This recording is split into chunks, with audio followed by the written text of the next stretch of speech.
E aí, tudo fantástico com você? Hoje, nesse episódio aqui do Fantástico BR, eu volto a falar dos primeiros momentos da literatura gótica no Brasil e como ela se manifestou no contexto urbano. No último vídeo que eu falei sobre isso, que você pode ver aqui, eu falei do gótico colonial brasileiro, né? Ou seja, são narrativas que trazem muita semelhança com o que a gente via na Europa e que mostravam principalmente a postura de personagens dos grandes centros em relação ao interior do Brasil, né? Ou seja, o centro urbano é o civilizado e o interior do Brasil é o lugar da barbárie e da superstição.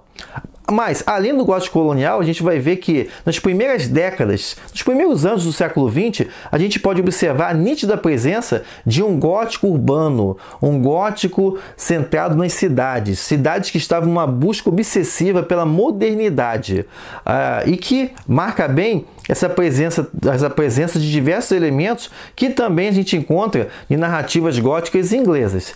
E uma das características desses primeiros momentos desse gótico urbano é o quê? A presença do decadentismo que é uma postura artística que nasceu na sua versão moderna, nasceu na França e se disseminou na Inglaterra e que é caracterizada por uma postura de rejeição do decadente, vamos dizer assim, do artista decadente contra a modernidade. Além do decadentismo, a gente vai ver são as primeiras manifestações do espiritismo, dos ensinamentos de Allan Kardec no Brasil, também os efeitos dessa racionalização, né, da sociedade. É uma sociedade que estava em busca, no Brasil mesmo, a gente vai ver que Rio e São Paulo queriam implantar um modelo europeu aqui no Brasil, Rio de Janeiro, que era a capital do Brasil, queria se tornar uma Paris tropical, e em termos urbanos e tudo mais. Tudo regido pela égide da ciência, né? E da tecnologia. É o momento em que o carro, o primeiro veículo, o primeiro automóvel desembarca no Brasil e os bondes elétricos estão sendo instalados, o telefone também chega no Brasil. Então, é nesse contexto que a gente vai ter esses primeiros momentos da literatura gótica no contexto urbano. E não é à toa que, como até aponta o Bernardo Tavares, na coletânea Páginas de Sombra, Contos Fantásticos Brasileiros, nós temos o que ele vai vir a chamar de ciência gótica. O que seria uma ciência gótica? Basicamente, é uma narrativa que segue muito da tradição que a gente vê da literatura gótica, mas que, ao invés do elemento sobrenatural vir dessa tradição relacionada a fantasmas, vampiros e demônios, o elemento sobrenatural é a ciência.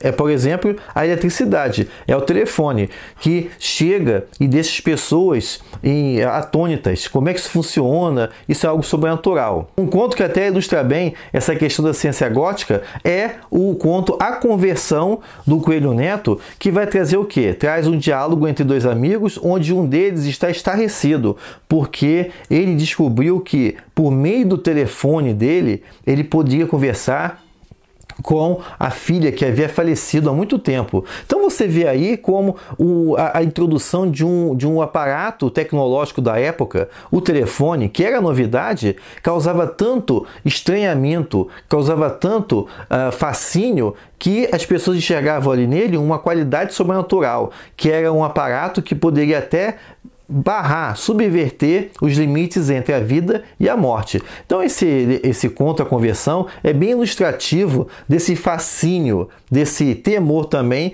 que a ciência e seus produtos causavam na mentalidade da época. E quais são os principais representantes desse primeiro momento de gótico no Brasil? Eu poderia falar de vários aqui, né? Até separei alguns exemplos. Você tem o Gonzaga Duque com o Horto de Mágoas. Aliás, os livros que eu encontrar em domínio público eu vou colocar aqui na descrição do vídeo, tá? Além também do Gonzaga Duque, outro nome bem representativo dessa época é o do Rocha Pombo, aqui com o romance No Hospício. Mas aqui eu vou focar em dois escritores bem representativos, talvez os mais representativos da época, que são o João do Rio, tá? E o Grande Coelho Neto. Estou até aqui com uma edição de 1927 do Contos da Vida e da Morte.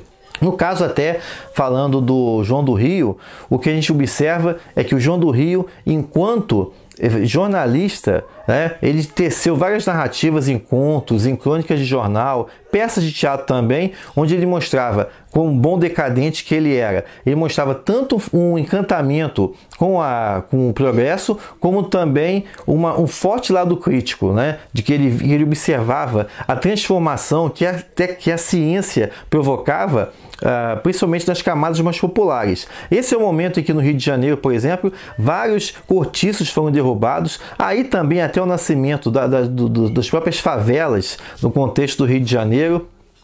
E o romance do Aloysio Azevedo, O Cortiço, captura bem esse momento. E o João do Rio, enquanto dandy, enquanto decadente, ele sempre tinha esse olhar para os dois lados.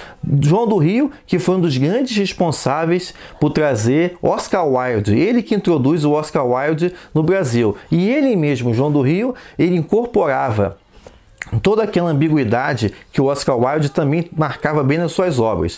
Assim como o João do Rio, assim como Dorian Gray, o grande personagem do Oscar Wilde, o João do Rio também criava personagens como Barão de Belfort, que mostrava esse lado sujo da modernidade, né? Esse lado de corrupção que a modernidade pode trazer. Como, por exemplo, você vê no Bebê de Tarlatana Rosa. Outro escritor também, esse chamado até de o príncipe dos prosadores, foi Coelho Neto. Coelho Neto, que assim como João do Rio, estava ali nos primeiros momentos da fundação da Academia Brasileira de Letras. Coelho Neto, que foi considerado um dos grandes nomes, até mesmo eclipsando Machado de Assis. Sim, os dois eram contemporâneos em alguns momentos.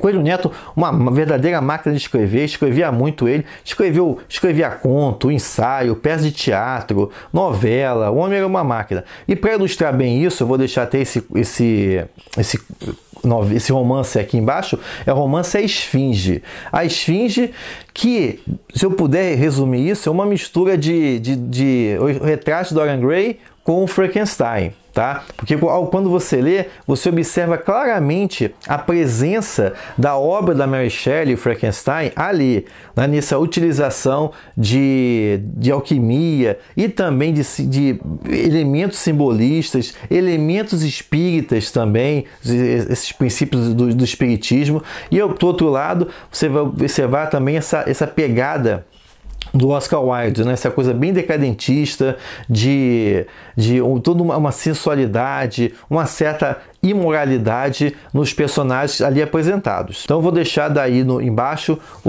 A Esfinge, que vale a pena a leitura. E aí fica a pergunta, cadê João do Rio e Coelho Neto hoje? Aí eu pergunto para você estudou na época da escola Coelho Neto e João do Rio? Não, né? Por quê? Porque os dois acabaram sendo tragados pelos efeitos da passagem do tempo, principalmente quando veio a Semana de Arte Moderna, que teve pelo seu lado positivo a ruptura com os padrões estabelecidos na literatura europeia, né? Nessa busca de fazer uma literatura nacional. Mas o lado negativo da Semana de Arte Moderna foi acabar marginalizar, e a palavra é essa.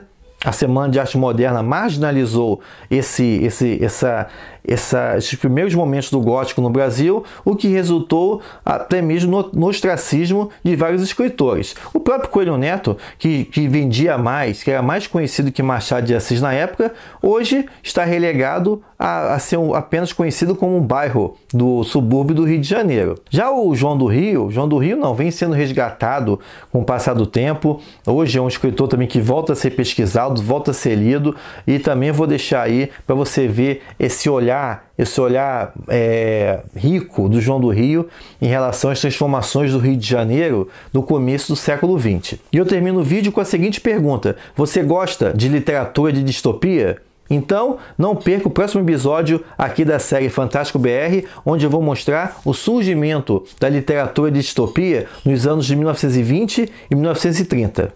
Beleza? Então, muito obrigado pela sua presença. Não se esqueça de deixar aí seu comentário, de deixar sua curtida, assina o canal. Também fica o convite, conheça o nosso grupo aqui do Fantástico Cursos no WhatsApp, tá o link aí na descrição, certo? E muito obrigado pela sua presença, obrigado pela sua companhia até aqui e até lá.